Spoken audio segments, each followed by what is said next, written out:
Et alors, faut-il que je resalue alors que celui-ci est la suite du numéro, précédent. Bon, allons-y très vite et respectons justement les principes de civilité. Bonjour à tous. Alors dans le précédent numéro, j'avais, annoncé que je parlerais des dérives, et des méprises en fait, de la part des coachs en développement personnel et de vous mettre à l'abri contre, tout anachronisme de leur part et du confusionnisme. Précisément le confusionnisme, pas le confusionnisme. Alors, qu'est-ce que le développement personnel? Très brièvement, le développement personnel, je le définis comme, une tentative d'affranchissement de l'individu ou de la personne en fait, d'avec, la religion, voilà, la religion, l'esprit du système que lui impose en fait, son milieu social, sa société, les maximes de famille, la tradition,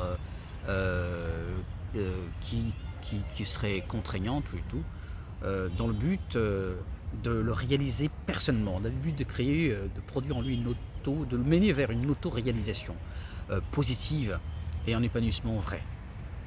Alors, hem, depuis un certain nombre d'années, les auteurs, les coachs en développement personnel, sont très exigeants, surtout avec internet et tout. Mais, il y a une constante chez eux. C'est, celle de dénigrer justement les diplômés, d'aller même, je dirais vent debout contre l'école. Souvenez-vous, il y a pas très longtemps, il en est d'ailleurs en fait, je dirais pas le symptôme, mais enfin pas la cause, mais le symptôme, oui bien sûr. C'est un signe tout court, de ce que qui un signe, je dirais, caractéristique en fait de l'esprit d'ailleurs des coachs en développement personnel aujourd'hui en Afrique, particulièrement.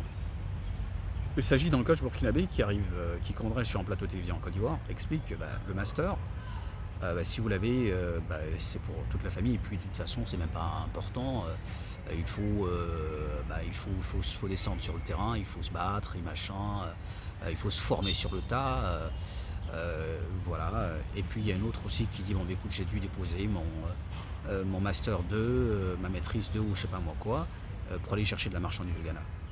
Je vais être très bref, je vais être très bref.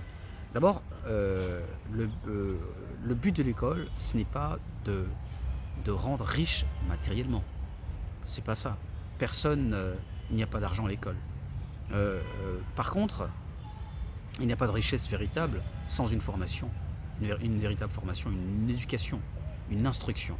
Donc le but de l'école, c'est de préparer justement la richesse. Une bonne formation, une bonne éducation, une bonne instruction, comment dire, génère automatiquement de l'argent. En Chine, on pourrait qualifier ça du non-agir, de wu wei. C'est-à-dire que, parce qu'on est, quand on est, si on se met en fait, sur une pente, qu'on laisse tomber une bille, elle roule automatiquement. Si on se met en bas, qu'on laisse tomber la bille, elle ne bouge pas. C'est le cas pour notre éducation. On est très bien éduqué, eh bien la richesse en découle. Après, on peut être en désaccord sur la qualité même de l'enseignement, de l'éducation et de la formation. Mais de là à dénigrer l'école et les diplômés, je pense que, c'est quand même terrible. Donc, ces auteurs en fait expliquent avec preuve à l'appui que, en tout cas là l'école en fait ne vous permettra pas de devenir riche et ils en veulent pour preuve Bill Gates qui n'a pas terminé ses études. C'est une preuve, personne ne peut le nier. Il a été l'homme le plus riche du monde pendant longtemps. Ils citent, Mark Zuckerberg et ils vont plus loin, les Cornelius Vanderbilt, comment dire? Andrew Carnegie, vous voyez? C'est le poncif même du comment dire?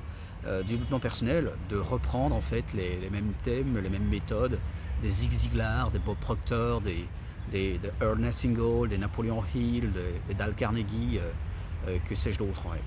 Je veux dire que ça relève simplement d'une observation superficielle et cosmétique en fait de ce qu'est l'Amérique. Heu et de l'individu, parce qu'on est dans une conception, de l'individu,